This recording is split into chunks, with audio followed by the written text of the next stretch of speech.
मित्रांनो, हा video skip करू नका. कदाचित आज स्वामी महाराज तुम्हालाच काही सांगू इच्छित आहेत. तुमच्या आयुष्यात सध्या खूप त्रास चालू आहे का? मन खूप थकलं आहे का? जवळच्या लोकांनी फसवलं आहे का? कधी कधी असं वाटतं ना की आयुष्यातले सगळे मार्ग बंद झाले आहेत. काय करावं, कुणाशी बोलावं काहीच समजत नाही. मन इतकं तुटलेलं असतं की देवाची सेवा करायलाही मन होत नाही. पण स्वामी समर्थ म्हणतात, बाळा, तू घाबरू नकोस, कारण जिथे स्वामी आहे तिथे अशक्य हे शक्य होतं. स्वामी महाराजांनी आपल्या भक्तांसाठी एक अद्भुत मंत्र दिला आहे, तो म्हणजे तारक मंत्र. हा मंत्र फक्त शब्द नाही, हा एक ब्रह्मास्त्र आहे, ज्यामुळे मानसिक त्रास, भीती, निराशा आणि संकटे कमी होऊ शकतात. पण एक मोठा प्रश्न आहे, आपण तारक मंत्र ऐकतो की त्याची खरी शक्ती वापरतो? आजच्या व्हिडिओमध्ये मी तुम्हाला सांगणार आहे तारक मंत्राची खरी ताकद काय आहे, तो कसा म्हणायचा आणि फक्त 31 दिवसात मनात कसा बदल होतो. म्हणून हा व्हिडिओ शेवटपर्यंत नक्की बघा. आणि जर तुम्ही स्वामींचे भक्त असाल तर कमेंटमध्ये लिहा, जय जय श्री स्वामी समर्थ. निशंक हो, निर्भय हो, मनारे प्रचंड, स्वामी बळ पाठीशी आहे. श्री स्वामी समर्थ. स्वामी भक्तांना नमस्कार. तुमचं आपल्या चॅनलमध्ये मनापासून स्वागत आहे. आजचा व्हिडिओ खूप खास आहे, कारण आज आपण बोलणार आहोत स्वामींच्या तारक मंत्राबद्दल. हा मंत्र फक्त शब्द नाही, हा मंत्र भक्तांसाठी स्वामीचं ब्रह्मास्त्र आहे. जीवनातील दुःख. स्वामी भक्तांनो, आजच्या काळात प्रत्येक माणूस कुठल्या ना कुठल्या दुःखात आहे. कधी पैशाची समस्या, कधी घरातील वाद, कधी नात्यांमधील फसवणूक, कधी कधी तर जवळचे लोकच आपल्याला खूप दुखावतात. आणि मग असं वाटतं आयुष्यातले सगळे मार्ग बंद झाले आहेत. मन खूप थकून जातं, काहीच करावंसं वाटत नाही. देवाची सेवा करायची इच्छा असते पण मन साथ देत नाही. स्वामींचा संदेश.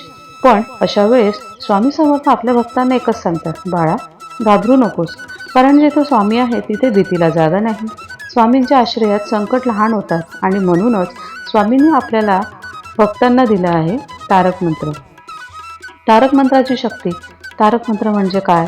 निशंक हो, निर्भय हो मना, प्रचंड स्वामीबळ पाठीशी रे. या मंत्रातील प्रत्येक शब्द मनाला ताकद देतो. हा मंत्र ऐकताना मनात एक ऊर्जा निर्माण होते. मनात असलेली भीती हळूहळू कमी होते, निराशा दूर होते आणि मनात विश्वास निर्माण होतो. माझे स्वामी माझ्या पाठीशी आहेत. कधी करायचा तारक मंत्र? स्वामी भक्तांनो, तारक मंत्र करण्यासाठी सर्वात उत्तम वेळ आहे ब्रह्ममुहूर्त, म्हणजे सकाळची शांत वेळ, कारण त्यावेळी मन शांत असतं आणि वातावरणही शांत असतं. पण जर तुम्हाला ब्रह्ममुहूर्ताला उठता येत नसेल तर काळजी करू नका. तुम्ही सकाळी उठल्यानंतर किंवा रात्री झोपण्यापूर्वीही तारक मंत्र ऐकू शकता. तारक मंत्राचे तीर्थ काय? आता एक विशेष गोष्ट, अनेक भक्त तारक मंत्राची तीर्थ करतात.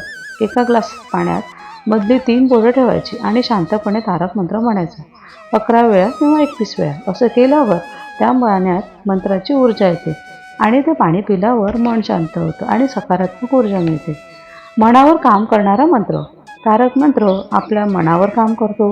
आपल्या मनात खूप विचार असतात, भीतीचे विचार, निराशेचे विचार, भूतकाळातील दुःख. पण जेव्हा आपण तारक मंत्र मन लावून ऐकतो तेव्हा हळूहळू मन शांत होतं, विचार स्वच्छ होतात आणि मन प्रसन्न होतं. जीवनात बदल. जेव्हा मन शांत होतं तेव्हा आयुष्यात बदल होऊ लागतात. चांगले विचार येतात आणि चांगले विचार आले की आयुष्यातल्या चांगल्या घटना घडू लागतात. म्हणून स्वामी भक्तांनो, तारक मंत्र कधीही हलक्यात घेऊ नका. हा मंत्र स्वामींचं आपल्या भक्तांना दिलेलं एक मोठं वरदान आहे.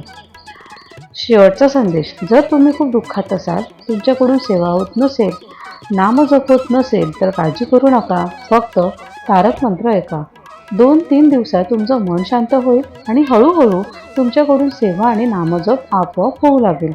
स्वामी भक्तांनो, तुम्ही रोज तारक मंत्र ऐकता का? नक्की कमेंटमध्ये लिहा. जय जय श्री स्वामी समर्थ.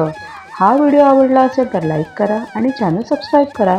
अशाच स्वामींच्या प्रेरणादायी व्हिडिओसाठी आपल्या चॅनलला नक्की सपोर्ट करा. पुन्हा भेटू नवीन व्हिडिओसोबत. तोपर्यंत श्री स्वामी समर्थ.